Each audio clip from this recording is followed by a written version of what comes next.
Good afternoon. Welcome back to Today with Matt and Dave. I'm Matt Ricker. And I'm Dave Horvath. And now we're joined by Dr. Jeannie Zaino, a professor here at Iona College.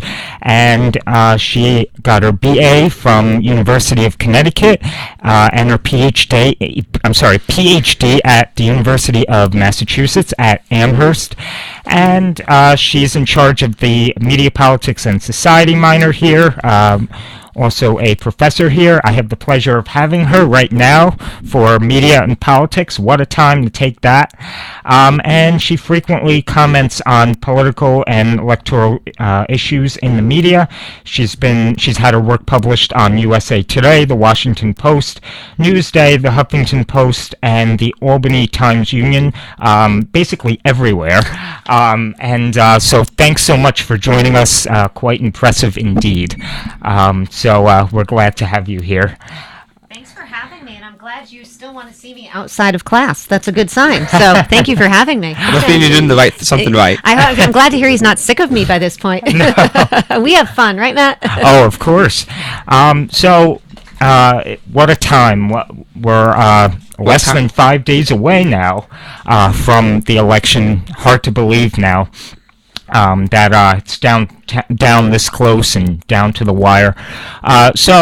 Let's get right into it. The latest developments now on the the Clinton email scandal, how the investigation broke wide open again last Friday with that letter from FBI Director Comey to Congress. There's been lots of questions that he maybe broke department policy by notifying Congress that he was reopening that investigation. What's your take on all of that, and how will it affect the outcome of this election, do you think? It certainly has already. The Electoral College has shifted in his favor, and yeah.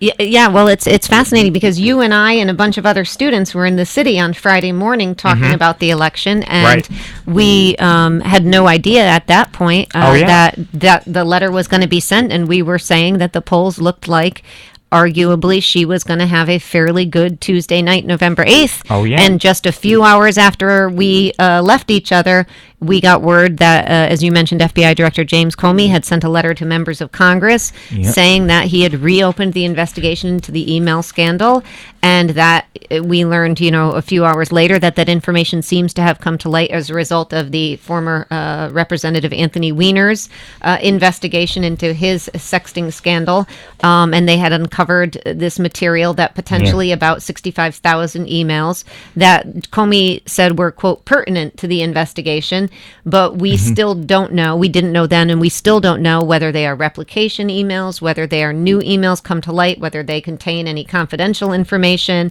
So we don't know, and at the time he wrote the letter, apparently, because he didn't get a subpoena until many days after, that he didn't know what the contents of those emails are. Right. And so, as you mentioned, he's faced a variety and a barrage of criticism from the Democrats and from the left for making this announcement public, and he's faced, a lot of praise from the right for what they describe as doing the right thing and letting the American public and Congress know that this investigation is indeed open. And so, over the weekend, you had Clinton and Trump using it, both trying actually to use it to their advantage, and we have seen a tightening of the polls in recent days. Oh, yeah, and, I have the electoral map pulled up here. It's from realclearpolitics.com. Right now, there's 132 in the toss-ups category, and Clinton right now stands at 226. Trump has 180. You need 270 to win. It's really a toss-up. Yes. As it says there. Oh, yes. And, there's a lot of battleground states, it seems, in this election. You have Nevada. I heard this morning on GMA that, it was leaning Democrat. Now it's moving into the toss-up. Senator Harry Reid is on his way out. So who knows, that might affect it. Florida, especially, Trump and Clinton are like neck and neck. I also heard in North Carolina yesterday, President Obama was out and about helping Clinton. He's also on there today, and he released a statement yesterday in his press conference that said, quote, "We don't operate on incomplete information," end quote. That was in a Now This interview, which is a little page on Facebook, and it seems like he's going against his own FBI director, which is 100%. Yeah, and Doesn't look real good. yeah, it's really it seems like it's going to be an ugly one. Yeah, it was interesting because a couple days ago, President Obama was probably the only Democrat who came out in support of Comey and said he has a lot of respect for him and he supports him.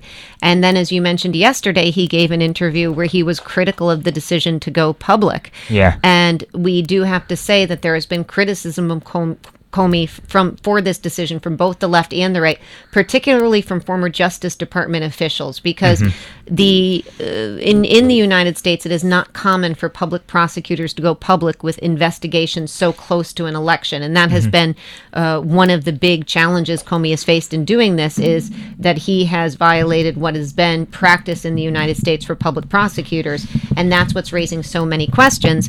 On the other side, you can see that if he hadn't gone public and the election was held, and then a week or 2 weeks or 2 months later people found out that he sat on this information, he would be widely criticized for that. So he was really caught between a rock and a hard place and had to make a tough decision, and he made a decision to go public against the advice of the Justice Department, certainly, and with some support from the FBI, and some people in the FBI apparently opposed to his decision. So it has not been easy on Director Comey. Oh yeah, and John Podesta is not happy about this. Well, the hole is getting bigger in the Clinton campaign. It seems like it's going deeper and deeper. When it comes all ties, everyone that's tied to it's kind of, you know what? To me, it's, I guess, widened my eyes. I guess I was never really surprised with the idea of like corruption, because you've seen it in other countries, and for people to think that there've never been anything here, I guess. I never really thought that, I was never shocked if I heard about corruption here. But I guess just seeing how deep this has gone and all the names tied to this, and how, it's just who isn't involved. It's just like, wow. Like, I don't know. It just, I guess it just strengthens the case for her not to be, because it's like, well, she's now done this and that and this, and she's involved here and there. And it's like, wow, really, I guess I go back to that first debate when Trump kind of kept hammering the idea of, like, you've been here for 30 years, yes, we get that, but what have you done? It's like, well, I look at it as, you've been here for 30 years, and how you've lined your own pockets, and you've lined other people's pockets, and you haven't helped the country at all. And I don't know. Yeah, I do think there are a lot of people out there, and that's been part of Trump's appeal, right? Has been that there are a lot of people out there who feel that the Clintons themselves are corrupt, and that they, this email scandal is a representation of all of that corruption. And she did answer that charge about the 30 years in the first, second, and the third debate, when she talked about the fact that she is proud of her record, and that there is things that she has done that she's very proud of. So Democrats have another take on this question of, does her experience result in, good or bad? And I think we're going to have to wait and see till Tuesday where the American public comes out. But certainly part of Trump's appeal has been this idea that Washington is broken, and she is the epitome of all that's broken in Washington. And I should just say, in terms of corruption, we as New Yorkers are well versed in corruption, because we live in the state with the most corrupt state government in the country, except for Illinois. So we kind of battle between Illinois and New York for corruption, which is not a good record to hold, but it's a long-term record with us. So corruption abounds in the United States, unfortunately, at the state, local level, and also at the federal level. And there are a variety of things that can be done to address it. Unfortunately, I think in this election, as in so many others, a lot of the things that can be done to address it are not discussed. No.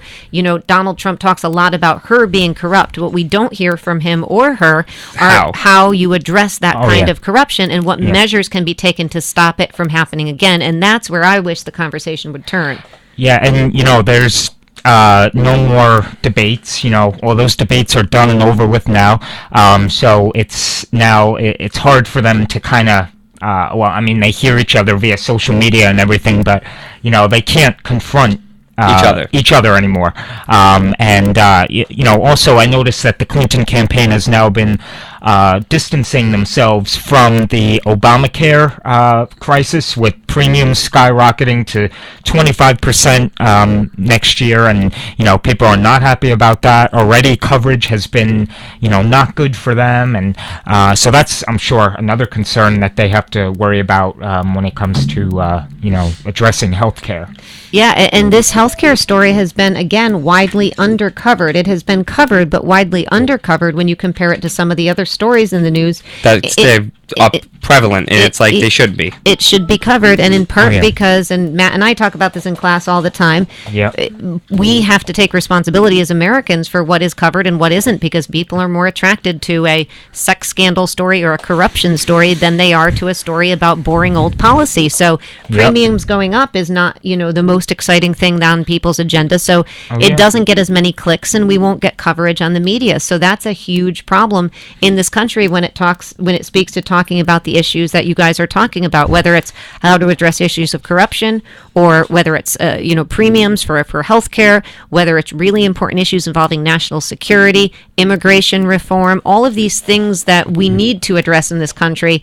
Education, the cost of a college education, for instance, all of these things go undercovered because they don't get the amount of attention from the public, us, that they should, and media outlets aren't willing to put them on the front page as a result. And it's funny because Matt and I can actually talk about this, because in one of our other classes we talk about, it's a TV aesthetics class where we break down a few different kind of genres. We're talking about reality TV now. And the idea of this election, it was a reality TV theme. So that's why any of these scandals are front page news instead of the stuff that really should be mattering and counting. I guess I've talked to Matt about this in the past, but what always fathomed me was you could go into politics where Matt or I can go in, we're not rich by any means, and we could walk out multi-millionaires 1,000 times over. And I just question, how are you you went in with no money. You say you're a true middle-class person. You're going to preach that. Yeah. How come you're a millionaire, multi-millionaire with like 12 houses, 15 cars, 4 boats? How? If you're a true middle-class person, tell me how. Show me how you have all this money, and don't say it's donations, because we both know that's not true. So it's sad, because this seems like the most watched election because it's reality TV, and we love drama and reality. Anything that makes us feel better about ourselves, because we look at ourselves. Hey, we're not as crazy as Trump or Clinton. Look how crazy they are. We're not as crazy. It makes us feel good about ourselves, but it also has hurt us because we haven't talked about the important topics, at least in my opinion. And speaking of that, and rich politicians, the Senate elections in some states are underway this November, and that hasn't been talked about. I'm sure you could agree. Right now, from Real Clear Politics, I have the electoral map pulled up. Now they're tied, 46 and 46, both Republicans and Democrats. 8 states are the toss-ups. Usually the same swing states as in the normal presidential election. And this has been a concern with Republicans that they want to distance themselves from Donald Trump. Some have endorsed Clinton. What do you have to say about that, the Senate races? The Senate races, you're absolutely right, widely undercovered, but we could see a shift from a now Republican Senate to a Democratic Senate if they pick up enough seats in the Senate. Yeah. And as you mentioned, it is almost a dead heat right now, so we have no real sense as to what's going to happen. Yeah. And of course, for New Yorkers, if the Democrats do take the Senate, Chuck Schumer, our senior senator, is likely to become the majority leader of the Senate, and that's the first time a New Yorker has ever held that post. So it would be a historic moment for New York itself. Wow. Of course, that's only going to be celebrated if you're a Democrat. If you're a Republican, you're probably not happy about that. But that said, there are so many fascinating Senate races going on. You're looking at the map right now, and you see Marco Rubio struggling in Florida. And, that's a fascinating race to me. You see out in Arizona, you see John McCain, who's likely going to win, but another fascinating race. Kelly Ayotte in New Hampshire is somebody I think it's really important to look at. So a variety of really key Senate races. We don't happen to have one in New York because, of course, Chuck Schumer will win handily. I don't think anybody knows who's running against him, but he will win. And that's true of most incumbents in Congress, is that most incumbents do win re-election. So the Senate is going to be fascinating because we could see a change or a turnover of power. And we should say one of the things the Comey letter did do for Republicans on the down ballot on the Senate races is it allowed them to make the case that this is all the more reason, if you think Republicans that Hillary Clinton might take this thing, that you should vote for a Republican for Senate, because we want to make sure that Republicans hold Congress if we're going to be facing a Clinton presidency. So it has helped them try to, invigorate their base and reinforce their voters. Yeah, and Harry Reid is on his way out, so as you said, Chuck Schumer may take that position up. Very prestigious, high-profile position, but he's done a lot. Like, he's accomplished a lot, I'd say, with this recent 9/11 bill, controversial bill, allowing families to sue Saudi Arabia and other governments, essentially foreign governments, and essentially kind of opening up a can of worms, as some other senators who disagreed with it, but I think that he's got New York support when it came to that, because it's so close to home here. Yeah, absolutely. A lot of support. And there is a lot of support, and that's why he's going to win so handily. I mean, I have to say, whether you like Chuck Schumer's policies or ideology or not, he probably is one of the hardest working men in Washington, D.C. And we at Iona know that firsthand, because every graduation, he makes a special effort to come to our graduation and speak to our graduates and their parents and their families. And he does that not just for Iona, but he goes to so many colleges, high school, junior high schools. It is astounding to me, the amount of energy. And I know people who work for him and say it is exhausting to work for him because he is that hardworking. So there is somebody who gives us a sense as to why the incumbency reelection rate is so high. It's not just because of the name recognition and the money and the natural advantages they have. It's also because senators and representatives on the left and the right know how to win, and that is to do what their constituents want them to do. And Senator Schumer is proof of that. It's just funny that you mentioned that, though, like how the incumbent rate to win, or the incumbents usually win. And it's just kind of makes me, again, think. Schumer may be an example of a man who's actually working, but you have all these, and you have a lot of other been there 30, 40 years. They talk about what have they really gotten done. There's examples. Now there are outliers who you can really see what they've done over their 30, 40 years. But I feel like when the founding fathers of this country first created this whole system, I know a lot of the founders were not keen on having political parties because that would ultimately, have it's been said, be the end of the country. But you had them, they would only did it for a certain period of time. Think about Washington. They based everything off of him for presidency. He left after 8 years. He's like, I don't want to be here anymore. Like, it shouldn't be a life position, which it's not. But like with these others, with the Senate and the House, it could be a life position. Originally, I don't think it was intended to be a life position. It was meant you're supposed to do whatever you want to do to start your life. When you're in middle age, run for government if you wanted, and then you leave. You don't stand there till for 30, 40 years like they do now. Yeah, and one of the ways in which people talk about, speaking of policy, changing that is something that Donald Trump has talked about recently, which is term limits for Congress. Now, it would be very, very difficult to get term limits for Congress because you're talking about a constitutional amendment, and those are very hard to come by.